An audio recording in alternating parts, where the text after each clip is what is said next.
Welcome to electrical mind maker YouTube channel. ਸਾਡਾ ਅੱਜ ਦੀ ਵੀਡੀਓ ਦਾ ਟੌਪਿਕ ਹੈ to control a lamp from two location, ਯਾਨੀ ਕਿ ਇੱਕ ਲੈਂਪ ਯਾਨੀ ਕਿ ਇੱਕ ਬਲਬ ਨੂੰ ਦੋ ਜਗ੍ਹਾ ਤੋਂ ਕੰਟਰੋਲ ਕਿਸ ਤਰ੍ਹਾਂ ਕਰਦੇ ਹਾਂ। ਇਸ ਸਰਕਟ ਦੀ ਵਰਤੋਂ ਸਟੇਅਰਕੇਸ ਯਾਨੀ ਕਿ ਪੌੜੀਆਂ ਦੀ ਵਾਇਰਿੰਗ, ਹਾਲ ਜਾਂ ਕਿਸੇ ਵੱਡਾ ਰੂਮ ਜਿਸ ਦੀ ਦੋ ਸਾਈਡ ਤੋਂ ਐਂਟਰੀ ਹੈ, ਜਾਂ ਅੱਜ ਦੇ ਸਮੇਂ ਦੇ ਵਿੱਚ ਬੈਡਰੂਮ ਜਿੱਥੇ ਕਿ ਇੱਕ ਸਵਿਚ ਨਜ਼ਦੀਕ ਡੋਰ ਦੇ और दूसरा स्विच बैड के नज़दीक लगाया जाता ताकि असी बैड तो ही कंट्रोल कर सकते हैं लैंप नूं।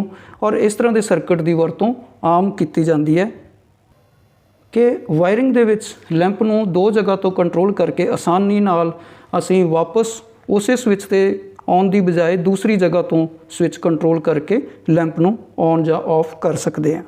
जिस तरह पौड़ियां दे विच असी पहले स्टैप तो जिस तरह जाते हैं तो लैंप ऑन हो जाता है और दूसरी साइड पहुँच के असी स्विच ऑफ कर दें या ऑन कर दें। इस दे विच ऑन ऑफ नहीं होंदा, इस दे विच पोजीशन चेंज हो जाती है उपर या नीचे।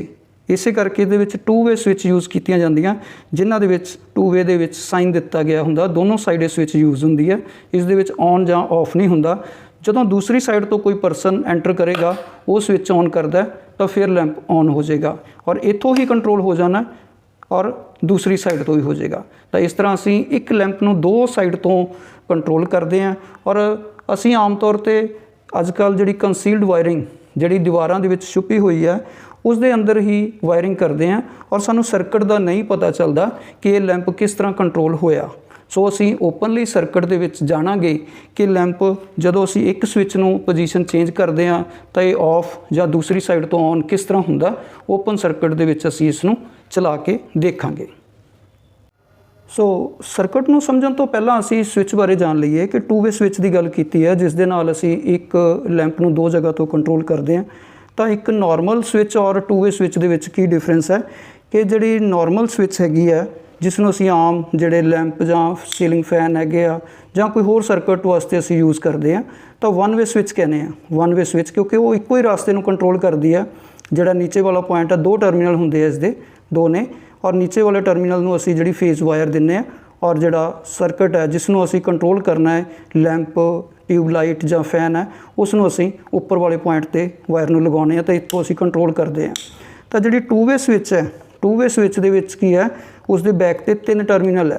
नॉर्मल स्विच ते दो सीगे और टू वे स्विच दे विच तीन टर्मिनल हैगे बैक ते और ये स्विच बोर्ड के अंदर चले जाते हैं। बाहरली साइड सानूं स्विच इस तरह ही नज़र आती है, साइज दे विच सेम इस तरह ही होंदी है। तो ये फ़र्क की है, ये उपर एक साइन बने होंगे दोनों साइड साइन बने होंगे, चाहे वो डॉट होन जां कोई सर्कल बनया होएगा जां जिस तरह ये ट्रायंगल दिखाई गई है इस तरह के दोनों साइड काम करती है। तो जी वन वे स्विच है जां तो प्लेन होएगी जां वो एक साइड पर मार्क किया होएगा कि इस साइड ये ऑन पोजीशन हैगी है। तो ये डिफरेंस जोड़ा है दोनों स्विच के एक पहचान है, एक वन वे स्विच की और टू वे स्विच की। क्योंकि जोड़े बैक के टर्मिनल है ये तो स्विच बोर्ड के अंदर चले जाएंगे, वन वे स्विच के दो टर्मिनल और टू वे स्विच के तीन टर्मिनल। तो नाल ही असी देखते हैं एक छोटे जे नाल ही प्रैक्टिकल्स कि ये स्विच किस तरह करंट नूं कंट्रोल करते हैं। जिस तरह ये वन वे स्विच है इसकी बैक ते जिहड़े दो टर्मिनल है नीचे असी सप्लाई दी है इनू फेज वायर है जितों कि असी न्यून टैसटर जां लाइन टैसटर दे नाल असी टैसट कर रहे हैं फेज हैगा। लेकिन स्विच जिहड़ी है ऑफ पोजीशन दे विच है तो इत्थे करंट उपर नहीं आ रहा। जिस टाइम असी इसनूं ऑन करते हैं तो उस टाइम जिहड़ा करंट है वो उपर शो हो रहा उपर वाले जिहड़े टर्मिनल दे विच। इस तरह यह जिहड़ी वन वे स्विच जिहड़ी फेज नूं कंट्रोल करती हैगी आ। तो नाल ही असी टू वे स्विच देखते हैं, टू वे स्विच किस तरह कंट्रोल करती है करंट नूं। सो जिवें मैं पहलां दस्सिया सीगा वन वे स्विच दे विच दो टर्मिनल सी, असी नीचे वाले पॉइंट नूं सप्लाई दित्ती सीगी और टू वे स्विच दे विच सेंटर वाले पॉइंट ते जिहड़ा फेज दिता जांदा फेज वायर कनैक्ट की जाती। जिस तरह इत्थे सानूं न्यून लैंप जग रहा लाइन टेस्ट का। तो जदों असी कंट्रोल करते हैं इहदे दोनों पासे काम करना है, एक समय एक काम करेगा जिवें उपर शो कर रहा और नीचे सप्लाई नहीं हैगी। तो जदों इसकी पोजीशन चेंज करांगे तो उपर जिहड़ा हैगा वो करंट जिहड़ा कंट्रोल हो गया उस साइड तो करंट कट गया और हुण नीचे वाले टर्मिनल ते है। तो इस तरह की है टू वे स्विच दे विच सेंटर पॉइंट असी यूज़ करते हैं और जिहड़ा फेस है जिहड़ा वो उपर या नीचे इस तरह हर समय चलता रहिंदा। तो ये जी टू वे स्विच की पहचान है, दोनों साइड जिहड़े एक मार्किंग की होएगी। सो इस तो नैक्सट असी सर्किट दे विच समझते हैं कि टू वे स्विच किस तरह वर्क करती है। ਸੋ ਅਸੀਂ ਪਹਿਲੇ ਇੱਕ ਬੋਰਡ ਦੇ ਉੱਪਰ 2 ਵੇ ਸਵਿਚ ਔਰ ਲੈਂਪ ਲੱਗਿਆ ਹੋਇਆ ਸੀਗਾ।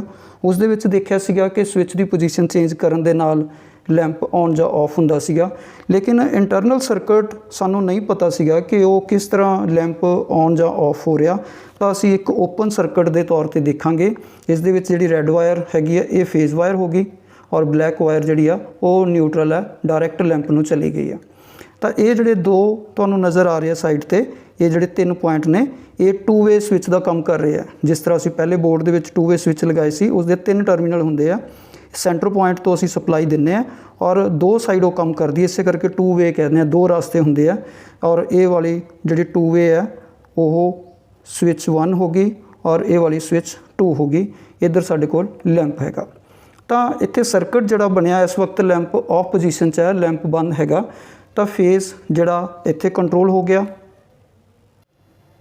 ਇੱਥੇ ਅਸੀਂ ਲਾਈਨ ਟੈਸਟਰ ਦੇ ਨਾਲ ਚੈੱਕ ਕਰਾਂਗੇ ਕਿ ਜਿਹੜੀ ਰੈੱਡ ਵਾਇਰ ਹੈ 2 ਵੇ ਜਿਹੜੀ ਸਵਿਚ ਹੈਗੀ ਆ, ਸਵਿਚ ਨੰਬਰ 2, ਇਸ ਦੇ ਸੈਂਟਰ ਪੁਆਇੰਟ ਆ ਜਿਹੜਾ ਉਸ ਦੇ ਉੱਪਰ ਜਿਹੜਾ ਫੇਜ਼ ਹੈ ਉਹ ਪਹੁੰਚ ਚੁੱਕਿਆ। ਇੱਥੇ ਨਿਊ ਟੈਸਟਰ ਤੇ ਲਾਈਟ ਮਿਲ ਰਹੀ ਹੈ ਜਿਹੜੀ ਕਿ ਸੈਕੰਡ ਪੁਆਇੰਟ ਤੇ ਚਲੀ ਗਈ ਹੈ ਉੱਪਰ ਵਾਲੀ ਪੋਜੀਸ਼ਨ 'ਚ, ਲੇਕਿਨ ਦੂਸਰੀ ਸਾਈਡ ਹੈ ਜਿਹੜੀ ਉਹ ਓਪਨ ਹੈ, ਇਸੇ ਕਰਕੇ ਸਰਕਟ ਹੈ ਉਹ ਕੰਪਲੀਟ ਨਹੀਂ ਹੈ, ਲੈਂਪ ਨੂੰ ਜਿਹੜੀ ਹੈ ਸਪਲਾਈ ਨਹੀਂ ਪਹੁੰਚ ਰਹੀ, ਇਸ ਕਰਕੇ ਲੈਂਪ ਜਿਹੜਾ ਔਨ ਨਹੀਂ ਹੈਗਾ।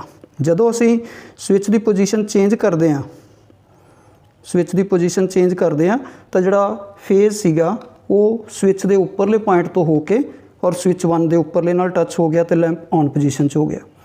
ਤਾਂ ਜਿਹੜੀ ਨਿਊਟਰਲ ਹੈ ਉਹ ਕਰੰਟ ਦੇ ਵਾਪਸੀ ਦਾ ਰਸਤਾ, ਇਸ ਤਰ੍ਹਾਂ ਲੈਂਪ ਚੱਲ ਪੈਂਦਾ, ਔਨ ਹੋ ਜਾਂਦਾ। ਤਾਂ ਇੱਥੇ ਅਸੀਂ ਜਦੋਂ ਦੂਸਰੀ ਸਾਈਡ ਤੋਂ ਇਹਦੀ ਪੋਜੀਸ਼ਨ ਚੇਂਜ ਕਰਦੇ ਹਾਂ ਤਾਂ ਲੈਂਪ ਆਫ ਹੋ ਗਿਆ, ਲੈਂਪ ਜਿਹੜਾ ਉਹ ਆਫ ਹੋ ਗਿਆ। ਔਰ ਇੱਥੇ ਕੀ ਹੈ, ਇੱਥੇ ਜਿਹੜਾ ਫੇਜ਼ ਹੈ ਉਹ ਨੀਚੇ ਵਾਲੇ ਪੁਆਇੰਟ ਤੇ ਹੈ। ਇੱਥੇ ਤੁਸੀਂ ਦੇਖੋਗੇ ਫੇਜ਼ ਸ਼ੋ ਹੋ ਰਿਹਾ ਲਾਈਨ ਟੈਸਟਰ ਨਾਲ, ਲੇਕਿਨ ਸਰਕਟ ਸਾਡਾ ਉੱਪਰ ਵਾਲੀ ਸਾਈਡ ਹੈ। ਤਾਂ ਜਦੋਂ ਇੱਥੋਂ ਪੋਜੀਸ਼ਨ ਚੇਂਜ ਕਰਾਂਗੇ, ਸਵਿਚ ਦੀ ਪੋਜੀਸ਼ਨ ਨੀਚੇ ਕਰ ਦਾਂਗੇ, ਲੈਂਪ ਫੇਰ ਔਨ ਹੋ ਜਾਏਗਾ। ਇੱਥੋਂ ਹੀ ਆਫ ਹੋ ਜਾਣਾ, ਇੱਥੋਂ ਹੀ ਔਨ ਹੋਣਾ। ਔਰ ਅਗਰ ਅਸੀਂ ਦੂਸਰੀ ਸਾਈਡ ਜਾ ਕੇ ਚਲਾਵਾਂਗੇ ਤਾਂ ਇਸ ਜਗ੍ਹਾ ਤੋਂ ਫੇਰ ਬੰਦ ਹੋ ਜਾਏਗਾ। ਸੋ ਇਸ ਤਰ੍ਹਾਂ ਅਸੀਂ ਸਮਝ ਲੈਂਦੇ ਹਾਂ ਕਿ ਜਿਹੜੀ ਫੇਜ਼ ਵਾਇਰ ਦਾ ਰਾਸਤਾ ਜਦੋਂ ਕੰਪਲੀਟ ਹੋ ਜਾਂਦਾ, ਨਿਊਟਰਲ ਰਾਹੀਂ ਕਰੰਟ ਦੀ ਵਾਪਸੀ ਹੋ ਜਾਂਦੀ ਹੈ ਤਾਂ ਲੈਂਪ ਔਨ ਹੋ ਜਾਂਦਾ। ਔਰ ਜਦੋਂ ਵੀ ਅਸੀਂ ਦੋਨੋਂ ਸਵਿਚ 'ਚੋਂ ਕੋਈ ਵੀ ਪੋਜੀਸ਼ਨ ਚੇਂਜ ਕਰ ਦਿੰਦੇ ਹਾਂ ਤਾਂ ਉੱਥੇ ਕੀ ਆ, ਕਰੰਟ ਦਾ ਰਾਸਤਾ ਬ੍ਰੇਕ ਹੋ ਜਾਂਦਾ ਔਰ ਲੈਂਪ ਆਫ ਹੋ ਜਾਂਦਾ। ਇਸ ਤਰ੍ਹਾਂ ਅਸੀਂ ਜਦੋਂ ਇੱਕ ਸਵਿਚ ਦਾ ਪੁਆਇੰਟ ਦੂਸਰੀ ਸਾਈਡ ਕਰ ਦਿੰਦੇ ਹਾਂ ਤਾਂ ਸਰਕਟ ਬ੍ਰੇਕ ਹੋ ਗਿਆ, ਕਰੰਟ ਜਿਹੜਾ ਹੈਗਾ ਫੇਜ਼ ਆ ਉਹ ਸਿਰਫ ਇਸ ਜਗ੍ਹਾ 'ਤੇ ਆ ਕੇ ਰੁਕ ਗਿਆ। ਔਰ ਜਦੋਂ ਇੱਥੋਂ ਹੀ ਅਸੀਂ ਪੋਜੀਸ਼ਨ ਨੂੰ ਨੀਚੇ ਕਰਾਂਗੇ ਤਾਂ ਲੈਂਪ ਚੱਲੇਗਾ, ਜਾਂ ਦੂਸਰੀ ਸਵਿਚ ਤੋਂ ਸਰਕਟ ਜਦੋਂ ਜੋੜਾਂਗੇ ਉਸ ਸਮੇਂ ਇਹ ਔਨ ਹੋ ਜਾਏਗਾ। ਤਾਂ ਇਸ ਤਰ੍ਹਾਂ ਅਸੀਂ ਇੱਕ ਲੈਂਪ ਨੂੰ ਜਿਹੜਾ ਹੈਗਾ 2 ਵੱਖ-ਵੱਖ ਜਗ੍ਹਾ ਤੋਂ 2 ਵੇ ਸਵਿਚ ਦੀ ਹੈਲਪ ਦੇ ਨਾਲ ਅਸੀਂ ਕੰਟਰੋਲ ਕਰਦੇ ਹਾਂ। ਉਮੀਦ ਕਰਦੇ ਹਾਂ ਤੁਹਾਨੂੰ ਇਸ ਤੋਂ ਜਾਣਕਾਰੀ ਮਿਲੀ ਹੋਵੇਗੀ। ਅਗਰ ਵੀਡੀਓ ਵਧੀਆ ਲੱਗੇ ਤਾਂ ਇਸ ਨੂੰ ਲਾਈਕ, ਸ਼ੇਅਰ ਔਰ ਕਮੈਂਟ ਜ਼ਰੂਰ ਕਰਨਾ ਹੈ। ਔਰ ਵੀਡੀਓ ਨੂੰ ਲਾਸਟ ਤੱਕ ਵੇਖਣ ਲਈ ਥੈਂਕ ਯੂ ਵੈਰੀ ਮਚ।